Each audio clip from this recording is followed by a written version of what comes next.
მოგესალმებით კოლეგებო, გთხოვთ კენჭი უყაროთ წარმოადგენენ დღის წესრიგს, ვინ არის მომხრე? მადლობთ.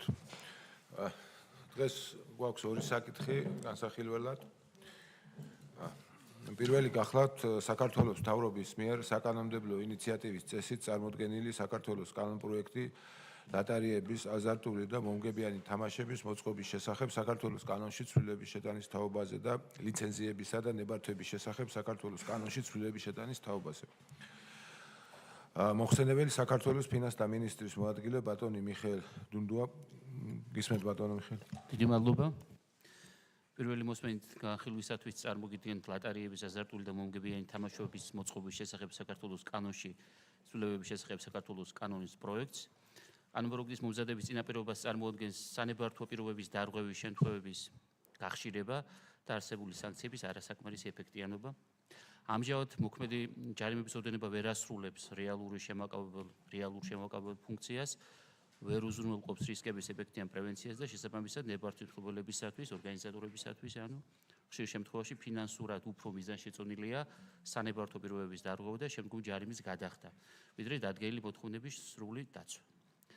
ცვლილება ითვალისწინებს შემდეგს. დღეს მოქმედი რედაქციით ჯარიმის მიზნებისათვის აზარტული და მომგებიანი თამაშობების სახეების მიხედვით სანებართვო პირობების დარღვევები დაყოფილია ორ კატეგორიად და განსხვავებული ოდენობის ჯარიმებია დაწესებული სანებართვო მოსაკრებლის გადახდის ვადის დარღვევისათვის და განსხვავებულია სხვა სანებართვო პირობების დარღვევისათვის. პროექტის თანახმად იზრდება ჯარიმები სხვა სანებართვო პირობების დარღვევისათვის და უთანაბრდება მოსაკრებლის გადახდის ვადის დარღვევისათვის დაწესებულ ჯარიმების ოდენობას. შეეხება მეორე ცვლილებას, რომელიც თამდევია ლიცენზიების და ნებართვების შესახებ საქართველოს კანონში ცვლილების შეტანის თაობაზე. დღეს არსებული კანონმდებლობით ცალკეული ნებართვის მფლობელების მიერ სანებართვო მოსაკრებლის გადახდის ვადის დარღვევის შემთხვევაში თუ პირმა არ შეასრულა სანებართვო პირობები, შესაბამისად ნებართვა უქმდება. აღნიშნული ავრცელდება მხოლოდ აზარტული ან და მომგებიანი თამაშების მიწოდების ნებართვის მფლობელების მიმართ. კანონპროექტის მიზანია სათამაშო ბიზნესის სფეროში სანებართვო პირობების დარღვევისათვის პასუხისმგებლობის დამდგენ ნორმებში არსებული ამ ხარვეზის გამოსწორება, რათა უზრუნველყოფილი იყოს თანასწორი რეგულირება. კანონპროექტის თანახმად აზარტული ან და მომგებიანი თამაშების მიწოდების ნებართვის მფლობელთა მიერ სანებართვო მოსაკრებლის გადახდის ვადის დარღვევის გამო სანებართვო მოსაკრებლის გადაუხდელობა ნაცვლად აკისრებული ჯარიმის გასამაგებისა გამოიწვევს შესაბამისი ნებართვის გაუქმებას, როგორც სხვა შემთხვევაში ეს ხდება. მადლობთ, გასაგებად წარმოადგინა აღნიშნული კანონპროექტის ცვლილებები, რამე კითხვები ხომ არ გვაქვს აღნიშნულთან დაკავშირებით? მაინც ზოგადად მისასალმებელი ინიციატივაა, ჩემი აზრით, რა თქმა უნდა, მაგრამ უბრალოდ ბატონო მიხეილ, თვითონ ეს კალკულაცია სამჯერ არის გაზრდილი, უბრალოდ რა ტიპის გათვლებს ეფუძნება ეს რო აგვეხსნათ რატომ სამჯერ მეტი და არა ხუთჯერ მეტი ან ორჯერ მეტი. ეს რა ტიპის სტატისტიკას და გათვლებს ეფუძნება, თორე ზოგადად ჯარიმები გასაზრდელია, რა თქმა უნდა და არც ერთ ბიზნესს მით უფრო ასეთი სფეროში წარმოადგენულ ბიზნესს არ აქვს უფლება კანონის დარღვევის ამასაც დაუფიქსირებით. დიდი მადლობა. ჩვენ როგორც მოგახსენდეთ, ვათანაბრებ არსებულ ჯარიმას სხვა სანებართვო პირობების დარღვევის შემთხვევაში არსებულ ჯარიმებთან მიმართებით. ამ მაგალითად გადაუხდელობის გამო სანებართვო მოსაკრებლის ჯარიმა განსაზღვრული იყო, მაგალითად საბორინოს მოწყობის ნებართვის მფლობელისათვის 20,000 ლარი. ხოლო სხვა სანებართვო პირობების დარღვევისათვის 7,000. ეს 7,000 ხდება 20,000, ანუ სხვა დარღვევის გამოც ვთქვათ იყო 20,000 დაწესებული, ვათანაბრებთ იმ მაჩვენებელთან. მეორე შემთხვევაში 1000 იყო დაწესებული, ახლა 10 მაგდება და 10,000 ხდება, იმიტომ რომ 10,000 იყო სწორედ ვადის დარღვევის გამო ამ პირობის დარღვევის დროს ჯარიმის დასაწესებლად და თან ისიც საგულისხმოა, რომ ეს მოქმედი ჯარიმა 2005 წლიდან მოქმედებს, მოძველებულია უკვე შესაბამისად და მისი გაზრდა მნიშვნელოვანია. გათვლილი არაა საბიუჯეტო ვთქვათ ეფექტზე, ფისკალურ ეფექტზე, ჯარიმის მთავარი ფუნქცია, ერთადერთი ფუნქცია არის, რომ კანონდარღვევმა პოტენციალურად კანონდარღვევა არასოდეს არ დაარღვევოს კანონით და ჯარიმა არ დაუწესოთ. ასე რომ შესაბამისად რაც რომ მკაცრი მიდგომა გვექნება აქ, ეს უნებრივია პრევენციის ეფექტს მოგვცემს და შესაბამისად კანონდარღვევების შემცირდება. თუმცა თქვენ წერთ, რომ ყოველწლიურად მაინც მზარდი დინამიკაა ჯარიმებიდან შემოსულობის. ესეც უნდა აღნიშნოთ. ჯარიმები გაიზარდა, ჯარიმების მოწმობის ქონია მაინც. ამ შემთხვევაში ჩვენი მიზანი არა ფისკალური ეფექტი, იმიტომაც როგორც ვახსენე, მათთვის მათ უღირდათ ჯარიმის გადახდა და შემდგომ საქმიანობა. ხო, ხშირი იყო ეს შემთხვევები და ახლა გვინდა რომ არ უღირდეთ. უბრალოდ და შეიძლება შემცირდეს და შემცირდება კიდევაც შევიაცვლოთ.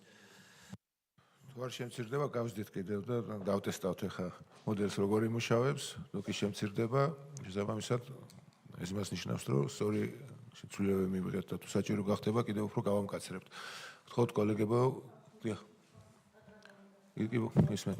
მოგესალმებით ყველას, ბატონ მიხელ, დიდი მადლობა წარმოდგენილი ინიციატივისთვის. მოგეხსენებათ, აღნიშნული ინიციატივა ასევე იყო განათლების, მეცნიერებისა და ახალგაზრდულ საქმეთა კომიტეტში ჩატარებული თემატური მოკვლევის ერთ-ერთი მიგნებას ჯარიმების გაზრდასთან დაკავშირებით. თუმცა ეს არ მხოლოდ ფისკალურ ნაწილში იყო, ასევე იყო შინაარსობრივ ნაწილშიც სხვა მიგნებებთან ერთად და კომიტეტის სახელით მინდა რომ მზადყოფნა დაგიფიქსიროთ სამომავლოდ არ მხოლოდ ჯარიმების გაზრდასთან დაკავშირებით, არამედ ცნობადობის ამაღლების ნაწილში და განსაკუთრებით ეს სასკოლო საგანმანათლებლო უმაღლეს განათლების მიმართულებით ინიციატივებს ეხებოდა ის მიგნებებიც და ამ კუთხითაც მნიშვნელოვანი იქნება ფინანსთა სამინისტროსთან თანამშრომლობა. დიდი მადლობა. კოლეგებო, გთხოვთ კენჭი უყაროთ აღნიშნულ პროექტს, კანონპროექტს ცვლილებებს, ვინ არის მომხრე? დიდი მადლობა. გადავიდეთ შემდეგ საკითხზე. დიდი მადლობა ბატონო მიხელ. ეს გახლავთ საქართველოს პარლამენტის წევრების მიერ საკანონმდებლო ინიციატივის წესით წარმოდგენილი საქართველოს კანონპროექტი საჯარო და კერძო თანამშრომლობის შესახებ საქართველოს კანონში ცვლილების შეტანის თაობაზე შესახებ და გამომდინარე კანონპროექტები. მოხსენებელი საქართველოს პარლამენტის წევრი ბატონი ირაკლი მეზონიშვილი. ბატონო ირაკლი, მადლობა ბატონ შოთა. პირველი მოსმენი დაჩქარებული წესით წარმოგიდგენთ საკანონმდებლო ცვლილებათა პაკეტს საჯარო და კერძო თანამშრომლობის შესახებ საქართველოს კანონში ცვლილების შეტანის შესახებ და მისგან გამომდინარე კანონების პროექტებს. საჯარო და კერძო თანამშრომლობის შესახებ. წარმოდგენილი კანონპროექტით ხორციელდება SIP საჯარო და კერძო თანამშრომლობის სააგენტოს ინსტიტუციური ცვლილება, მისი ფუნქციური მანდატის გაფართოება და სახელწოდების ცვლილება. კერძოდ SIP საჯარო და კერძო თანამშრომლობის სააგენტოს სახელწოდება განისაზღვრება შემდეგნაირად: SIP ინვესტიციებისა და ექსპორტის სააგენტო. სააგენტოს გარდა საჯარო და კერძო თანამშრომლობის პროექტებთან დაკავშირებული ფუნქციებისა და განახორციელებს ქვეყნის საინვესტიციო და ექსპორტის პოტენციალის განვითარებას. სააგენტო გადავა საქართველოს ეკონომიკისა და მდგრადი განვითარების სამინისტროს სისტემის დაქვემდებარებაში ნაცვლად საქართველოს პრემიერ-მინისტრისა. აღნიშნული ცვლილება უკავშირდება SIP აწარმოებს საქართველოში მიმდინარე რეორგანიზაციას, რომლის საფუძველზეც საინვესტიციო და საექსპორტო პოტენციალის განვითარებასთან დაკავშირებული ფუნქციები გადაეცემა ინვესტიციებისა და ექსპორტის სააგენტოს. შესაბამისად, აღნიშნული სააგენტოს გადაეცემა საქართველოს 2026 წლის სახელმწიფო ბიუჯეტის გამოყოფილი ის ასიგნებები, რომლებიც ინვესტიციებისა და ექსპორტის მხარდაჭერისთვისაა გათვალისწინებული. გამომდინარე კანონპროექტების შესაბამისობაში მოდის საჯარო და კერძო თანამშრომლობის შესახებ საქართველოს კანონში ცვლილების შეტანის შესახებ საქართველოს კანონის პროექტით გათვალისწინებულ ძირითად ცვლილებებთან. სულ ეს არის. მადლობა. მადლობთ ბატონო ირაკლი. კოლეგებო, კითხვები ხომ არ გაქვთ აღნიშნული ცვლილებასთან დაკავშირებით? თუ გაქვთ რაიმე?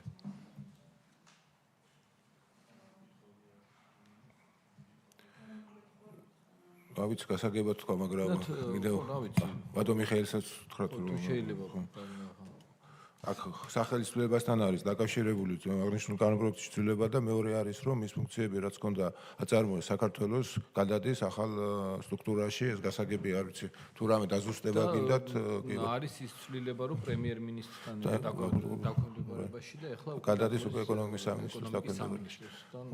რა ვიცი, გასაგებია, მაგრამ თუ კითხვები გაქვთ, ბატონო გისმენთ. ხო, ერთადერთი აწარმოეს საქართველოში რა ფუნქციებიც იყო ინვესტიციების მოზიდვის და ექსპორტის ახალისების მიმართულებით, ეს ფუნქციები გადმოდის აქეთ, ხოლო დანარჩენი აწარმოეს ფუნქციები გადადის სააქციო საზოგადოება ეკონომიკური განვითარების კორპორაციაში. ერთადერთი ხო ეს დანარჩენი. სარკე თემა არის, ამ აღნიშნულ კანონპროექტის ცვლილებას არ ეხება და ამიტომ ვდებით ჩვენ საბოლოო სახის როგორ იქნება რა, ასე ვთქვათ. ამ ეტაპზე საუბარია დასახელების შეცვლაზე და საუბარია ფუნქციების ახალი ფუნქციების შეძენაზე, რომლის მიხედვითაც აღნიშნული სააგენტო იფუნქციონირებს და პირველ რიგში ის მოეხმარება კომპანიებს, რომელიც აწარმოებენ ექსპორტს და მოეხმარება ინვესტიციებში აღნიშნული წარმოების პროცესში და ძალიან კარგი კანონპროექტია და მოგიწოდებთ რომ ხელი დაუჭიროთ. კი ბატონო.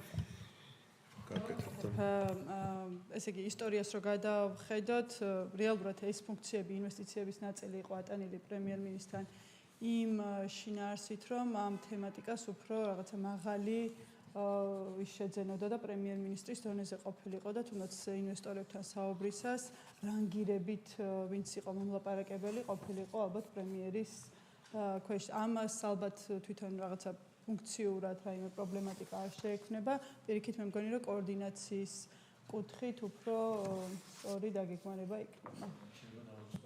ხო, ანუ ინვესტიციების მოზიდვის ფუნქცია და ექსპორტის სუფთა ინვესტიციების მოზიდვის იყო ისედაც ჩვენთან, ანუ ეკონომიკის სამინისტროში, PPP სააგენტოს, ანუ საჯარო და კერძო თანამშრომლობის სააგენტო იყო პრემიერის ქვეშ, რაც ერთ-ერთ კომპონენტად მოიცავს თეორიულად ასევე ინვესტორებთან საუბარს, თუმცა ამ შემთხვევაში გამოდის, რომ ორი ფუნქცია, ექსპორტის და ინვესტიციის წახალისება რჩება ეკონომიკის სამინისტროში, თუმცა უერთდება PPP, ანუ საჯარო კერძო სააგენტოს ფუნქციებს და ერთობლივად ეს სამი მიმართულება, რადგან ერთმანეთთან საკმაოდ მნიშვნელოვან კავშირშია, უკვე იქნება ყველაფერი ეკონომიკის სამინისტროში.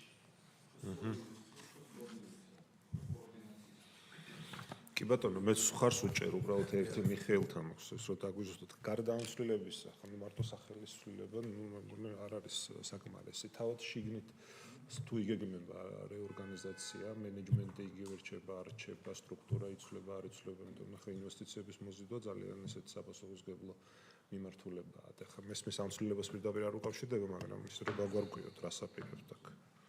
კი ბატონო, თქვენ ხა იცით ხა ბოლო წლების განმავლობაში ინვესტიციების მიმართულებით ჩვენი წარმატების შესახებ, შესაბამისად ჩათვალეთ, რომ ის გუნდი, რომელიც ამ წარმატებაზე იყო პასუხისმგებელი, სულებით რჩება და მეცაც გეტყვით.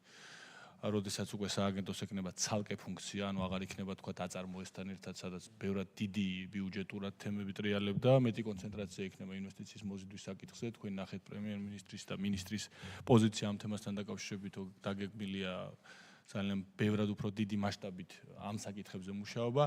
შესაბამისად ჩვენ როგორც კი ეს კანონი შეიცვლება, დაიწყება რეორგანიზაციის ფარგლებში მოხდება გაძლიერება.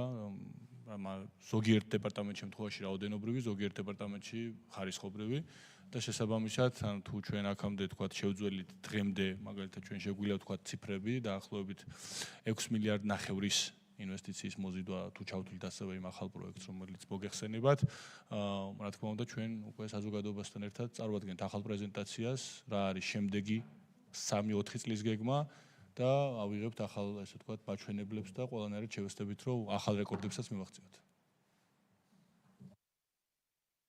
გასაგებია, კოლეგებო, გთხოვთ კენჭი უყაროთ აღნიშნულ კანონ პროექტს, ვინ არის მომხრე? დიდი მადლობა.